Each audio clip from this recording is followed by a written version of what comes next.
Assalamualaikum warahmatullahi wabarakatuh. Alhamdulillahirabbil alamin wa bihi nasta'inu ala umurid dunya waddin. Asyhadu alla ilaha illallah wahdahu la syarikalah wa asyhadu anna Muhammadan abduhu wa rasuluh la nabiyya ba'dah. Allahumma salli wa sallim wa barik ala nabiyyina Muhammad wa ala alihi wa ashabihi ajmain wa ba'd. Qala Allah Ta'ala fi kitabil karim, a'udzu billahi minasyaitonir rajim, faqim wajhaka lid-dini hanifa fitratallahi allati fataran nasa 'alaiha la tabdila li khalqillah dzalikad dinul qayyim walakinna aksaron nasi la ya'lamun. Bapak-bapak, ibu-ibu yang kami hormati, wabil khusus Bapak Ibu dari Dinas Pendidikan, Bapak Ibu pengurus yayasan, Ustadz-ustadzah semuanya, dan semua keluarga besar Pondok Pesantren Miftahun Najah, dan yang terkhusus anak-anakku, adik-adikku, wisudawan, wisudawati yang kalian telah diwisuda pada kesempatan pagi hari ini. Berbahagia sekali saya mendapatkan kehormatan untuk memberikan pesan kepada kalian semuanya, terutama anak-anakku, wisudawan, wisudawati, yang tentu saja sebagaimana telah dinyatakan oleh perwakilan wisudawan tadi, bahwa ini adalah awal dari proses kalian untuk menapaki kehidupan selanjutnya. Adik-adikku sekalian, kalian yang madrasah aliyah tentu akan meneruskan belajar di perguruan tinggi, di kampus-kampus atau di lembaga-lembaga pendidikan lain untuk terus-menerus, tadi seperti pesan alumni, untuk terus-menerus menuntut ilmu, belajar, mencari ilmu dimanapun kalian berada. Kalian mungkin ada yang akan belajar di dalam negeri dan mungkin juga kalian akan belajar di luar negeri. Adik-adikku sekalian, ketika kalian telah selesai dari pondok pesantren, wabil khusus adik-adikku yang lulus dari aliyah, kalian nanti akan melewati satu fase kehidupan yang sangat berbeda dengan dunia di pondok pesantren. Tetapi seperti apapun berbedanya itu, adik-adikku sekalian, dunia ini kalau kita simpelkan, kita sederhanakan, isinya hanya dua saja. Ada yang baik, ada yang buruk.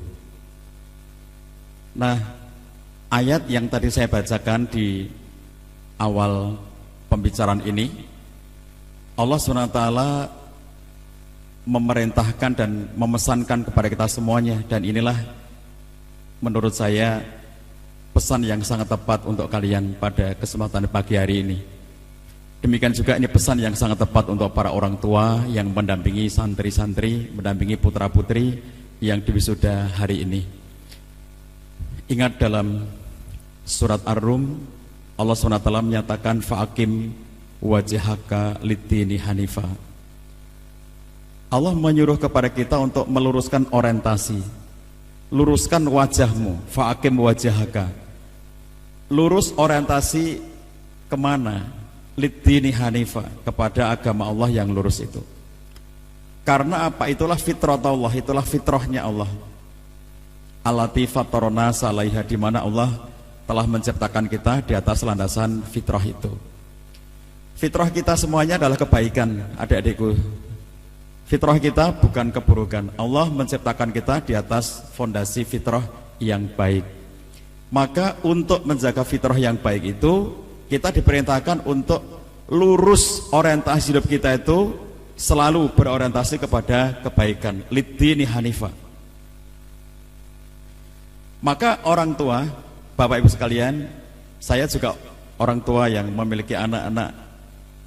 Saya di dinding ruang keluarga di rumah saya pasang peta dunia, besar peta dunianya. Setiap kali bangun tidur, anak-anak saya akan melihat peta dunia yang saya tempel di dinding ruang keluarga saya itu. Saya sampaikan pada mereka, ngelihat peta dunia itu, ini adalah buminya Allah. Kalian lihat ini semuanya, ini adalah buminya Allah. Kalian boleh tinggal dimanapun di semua bumi Allah ini. Kalian boleh memilih di bumi mana akan tinggal, di bumi mana akan belajar, di bumi mana akan bekerja, di bumi mana akan berkehidupan. Seluruhnya ini adalah buminya Allah SWT. Dari ujung sampai ujung yang tampak dalam peta itu, semuanya adalah buminya Allah SWT. Jadi hidup kita ini adik-adik sekalian, yang paling penting bagi kita itu bukan pertanyaan nanti bekerja apa, bukan itu. Bukan nanti tinggal di mana, bukan itu. Nanti kuliah di mana, bukan itu. Pertanyaan terpenting dalam hidup kita, adik-adikku sekalian, adalah apakah orientasi kita lurus dalam kebaikan atau tidak? Itu yang paling penting. Karena kalian tinggal dimanapun di muka bumi Allah ini, kalian akan ketemu dengan orang-orang yang baik dan orang-orang yang tidak baik. Dialog yang sering diceritakan, dan kita pernah mendengar dialognya Buya Hamka dengan salah seorang jamaah pengajian beliau.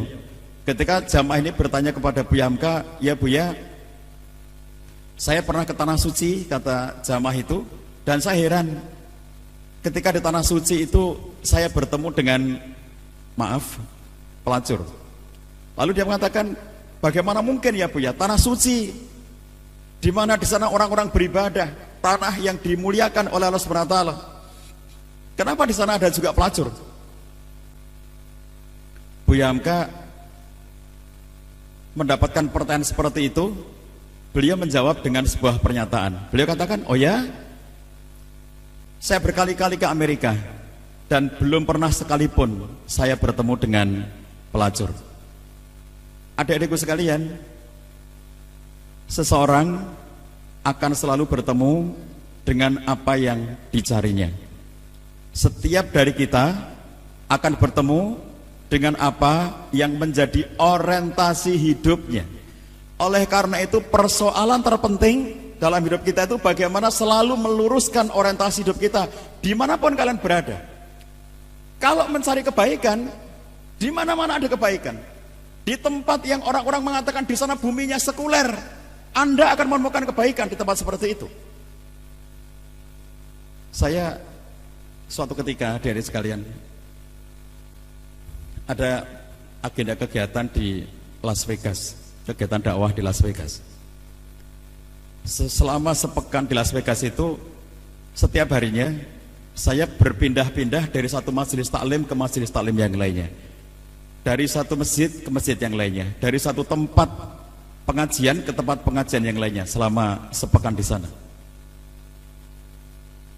Lalu kemudian di tempat itu saya bertemu dengan seorang warga Indonesia yang sudah lama bekerja di Las Vegas, dan dia bilang kepada saya begini, "Pak Cah, bolehkah saya minta tolong sesuatu?" "Oh ya boleh," saya bilang. Ini seorang mbak-mbak perempuan yang sudah lama bekerja di Las Vegas dan orang tuanya di Indonesia. Dia bilang begini, "Tolong nanti kalau Pak Cah pulang ke Indonesia dan sempat untuk berkunjung ke rumah orang tua saya," padahal rumah orang tuanya di Kalimantan dan saya tinggal di Jogja. "Jika suatu ketika Pak Cah ke Kalimantan dan bisa menyempatkan untuk ke rumah orang tua saya," kata si mbak ini, "saya akan sangat berbahagia. Apa yang harus saya sampaikan ke orang tua Anda jika suatu ketika nanti saya ketemu?" Saya tanya. Dia katakan, "Tolong Pak Cah cerita kepada orang tua saya, ayah ibu saya, bahwa selama Pak Cah di Las Vegas, Pak Cah itu isinya pengajian-pengajian. Sampaikan ke orang tua saya. Karena," kata si mbak ini, "sejak saya tinggal dan bekerja di Las Vegas, ayah ibu saya selalu gelisah. Apakah kamu tetap sholat di Las Vegas? Apakah kamu tetap ngaji di Las Vegas? Apakah kamu tetap, bahkan yang paling basic, apakah kamu tetap muslim di Las Vegas?" Setiap orang ngomongin Las Vegas, yang kebayang oleh mereka adalah kemaksiatan, adalah judi, adalah prostitusi, adalah semua hal yang maksiat ada di Las Vegas. Maka orang tua saya selalu gelisah memikirkan saya gitu. Sehingga saya merasa perlu menjelaskan orang tua saya sudah sering menyampaikan, kami di sini baik-baik saja. Qadarullah, tidak lama setelah saya kembali ke tanah air, saya mendapatkan undangan ke Kalimantan dan saya menyempatkan betul-betul untuk datang ke rumah orang tuanya si mbak itu. Ketika saya datang, saya kenalkan bahwa saya pernah bertemu putrinya di Las Vegas. Ayah ibunya, pertanyaan pertama adalah, apa yang Pak Cah saksikan dari putri saya di sana? Saya katakan, Pak,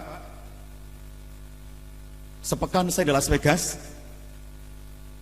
saya tidak melihat keburukan apapun di Las Vegas itu. Saya melihat kebaikan. Saya datang dari satu pengajian ke pengajian yang lainnya. Saya datang dari majelis taklim yang satu ke majelis taklim yang lainnya. Saya datang ke majelis ilmu yang satu ke majelis ilmu yang lainnya. Saya datang ke masjid yang satu ke masjid yang lainnya. Saat saya ke Las Vegas pada waktu itu, ada 7 masjid di kota Las Vegas itu. Betapa bahagianya si ayah ibu ini ketika mengetahui bahwa anaknya aktif dalam kegiatan-kegiatan keislaman itu. Jadi kata bapak ibunya ketika saya beritahukan begitu, dia katakan, alhamdulillah sekarang hati saya menjadi tenang karena anak saya di sana tetap berada dalam lingkungan kebaikan. Saya bilang sama bapak ibunya nih, bapak ibu, orang selalu akan bertemu dengan apa yang dicarinya. Kalau mencari kebaikan, di Las Vegas ketemu kebaikan. Kalau mencari kebaikan di pusat-pusat yang negara dikatakan sebagai tidak beragama atau negara-negara yang tidak memiliki induk ideologi tertentu yang terkait dengan agama, keyakinan yang terkait dengan agama, mereka tetap akan menemukan orang-orang beragama. Mereka akan tetap menemukan, kalau ketemu orang ngaji, di mana-mana ketemu orang ngaji, buminya Allah itu isinya itu hamba-hamba Allah yang soleh ada di mana-mana. Tetapi hamba-hamba yang tidak soleh juga ada di mana-mana. Jadi kalau mencari keburukan, di tanah suci juga bisa ketemu keburukan. Kalau mencari kemaksiatan, di tanah suci juga ada kemaksiatan. Bahkan nggak usah jauh-jauh, di tanah air juga ada kemaksiatan. Makanya kalau orang itu orientasi hidupnya itu buruk, ketika dia pergi ke luar negeri, bekerja, belajar di negara-negara itu, dia akan membawa nama buruk bagi Indonesia. Kalau dia tinggal di dalam negeri, dia pun akan menjadi faktor destruktif bagi bangsa dan negara. Tapi kalau orang itu orientasinya lurus dalam kebaikan, kalau dia kemana-mana, dia tinggal di negeri manapun, dia belajar di kampus manapun, kampus yang dikatakan sebagai islami atau kampus yang dikatakan sekuler, kalau dia sudah punya orientasi kebaikan, yang dilakukan di sana adalah kebaikan. Sholat bukan karena di sini ada masjid, tetapi dimanapun kita bisa sholat. Di tempat yang tidak ada masjid sekalipun, di kampus yang tidak ada musola sekalipun, kita tetap sholat. Salat adalah karena sudah menjadi bagian dari kehidupan orang-orang yang punya orientasi baik. Jadi bukan karena ada masjid sehingga kita salat, tetapi karena dimanapun di bumi Allah itu, dimanapun bumi yang kita injak itu, kita wajib untuk menegakkan salat. Makanya Bapak Ibu sekalian, jika putra putrinya minta izin untuk belajar ke luar negeri, jangan dikhawatirkan.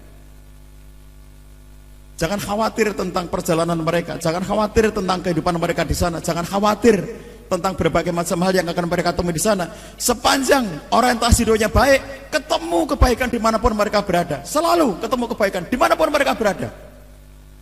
Nggak mungkin dia akan sendirian menjadi orang baik di tempat itu. Kalau mencari kebaikan, dimanapun ketemu kebaikan. Sebaliknya, kalau mencari keburukan, dimanapun akan ketemu keburukan. Kalau di pepatah Cina dikatakan, burung yang sama akan hinggap di dahan yang sama. Adik-adik tidak pernah menyaksikan satu dahan itu dihinggapi oleh banyak sekali jenis burung, tidak akan. Jadi kalau di situ satu jenis burung yang bertengger, yang lainnya akan bertengger di situ dengan jenis burung yang sama. Maka di mana kalian berada, lalu kalian adalah orang-orang yang berada dalam kebaikan, orientasi kalian adalah kebaikan, maka kalian pun akan selalu bertemu dengan kebaikan-kebaikan itu. Dalam bahasa hadisnya, al-arwahu junudun mujannadah, fama ta'arafa minha talaf, wa ma tanakara minha talaf, atau kama qala Nabi sallallahu alaihi wasallam.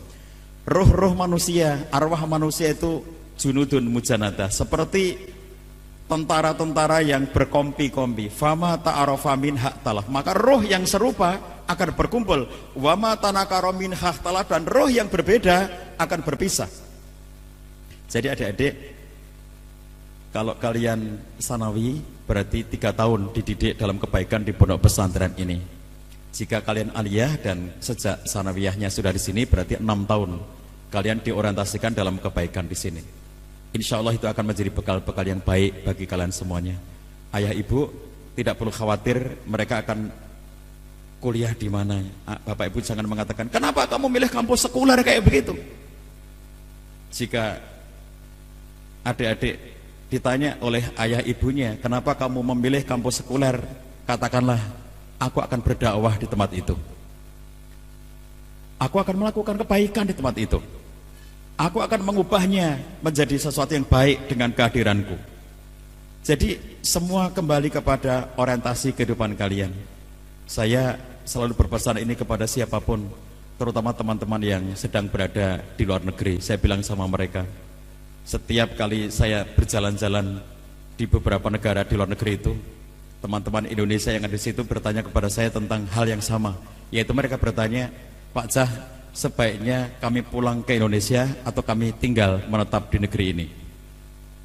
Kalau kami pulang, Pak Cah tahu bahwa profesi-profesi seperti yang kami pelajari di sini, di sana tidak mendapatkan imbalan yang memadai. Gaji kami kecil kalau pulang kembali ke Indonesia. Yang akan bisa memberikan imbalan yang memadai adalah apabila kami bekerja di negeri ini, negeri yang jauh dari ibu kota, dari negerinya sendiri, negeri yang sangat terasing dan bahkan bisa jadi minoritas muslim. Tapi di sini kami diberikan penghargaan atas pekerjaan-pekerjaan kami dengan sangat memadai. Saya bilang, kalian mau pulang ke Indonesia atau mau tinggal di sini, itu bukan persoalan besar, bukan sesuatu yang sangat urgen dan bukan nomor satu. Tetapi nomor satunya adalah bagaimana kalian meluruskan orientasi hidup kalian. Jika orientasi hidup kalian itu positif, jika orientasi hidup kalian benar, selalu berorientasi kepada kebaikan, dimanapun kalian akan membawa manfaat kebaikan. Dan jika orientasi kalian tidak benar, maka kalian akan mendapatkan satu kondisi di mana keburukan-keburukan itu akan memberikan pengaruh yang buruk pula bagi lingkungan kalian. Oleh karena itu, bukan soal tinggal di mana atau kerja di mana, tapi luruskan selalu orientasi kalian. Penutup adik-adik, suatu ketika saya berkegiatan di negeri Cina. Beberapa hari saya di sana berdakwah di tempat itu. Kemudian dalam satu kesempatan saya diajak berjalan-jalan oleh teman-teman panitia, orang-orang Indonesia yang mengundang saya ke sana, jalan-jalan ke beberapa spot di Cina. Teman-teman Indonesia ini yang menjadi panitia umumnya adalah mahasiswa S2 dan S3 yang sedang belajar di Cina. Mereka itu bahasa pembelajarannya bahasa Inggris. Jadi meskipun mereka sudah beberapa tahun di Cina, yang S2 dan S3 di sana itu, tetapi mereka tidak bisa bahasa Cina karena bahasa pengantar sehari-hari di kampus adalah bahasa Inggris, kampus-kampus internasional. Sehingga mereka percakapan sehari-hari nggak bisa bahasa Cina. Sementara masyarakat Cina pada umumnya tidak bisa berbahasa Inggris, kayak masyarakat Indonesia juga pada umumnya tidak bisa berbahasa Inggris. Sehingga ketika kita jalan-jalan naik taksi itu kesulitan komunikasi. Teman-teman kita mengajak sopir taksi berbahasa Inggris, dia nggak bisa. Sopir taksinya ngajak berbahasa Cina, teman-teman kita nggak bisa. Lalu akhirnya ketika hitung-hitungan harga, teman-teman menggunakan kalkulator dan ditunjukkan atau handphone ya, yang ada kalkulatornya ditunjukkan tawar-menawarnya itu ya. Dia si sopir taksinya suruh nulis angka dan ditawar oleh teman-teman dengan angka ya, waktu itu tawar-menawar gitu ya. Itu selesai, tetapi kemudian si sopir taksi itu mengatakan begini, yang dia nebak-nebak, kalian dari mana? Kira-kira gitu ya, kalian dari mana? Nah, teman-teman mengatakan kami dari Indonesia. Begitu mendengar kata Indonesia disebut, rupa-rupanya sopir taksi itu punya satu kata, satu kosakata yang dihafal dari orang Indonesia. Satu-satunya kosakata yang dia mengerti dari Indonesia. Apa kosakatanya? Ketika kita beritahu kami dari Indonesia, spontan supir taksi itu mengatakan mabuk, mabuk. Jadi satu-satunya kosakata yang dia tahu dari Indonesia itu mabuk. Kenapa? Karena banyak sekali tenaga kerja di sana itu kalau hari-hari libur mereka itu menghabiskan waktu untuk mabuk. Dan itulah yang akhirnya supir taksi pun diajak mabuk oleh orang-orang itu, dan akhirnya satu kosakata yang dikenal oleh mereka, mabuk. Jadi dia tidak ngerti harusnya bahwa orang Indonesia ngaji, harusnya itu kosakatanya ngaji, bukan mabuk.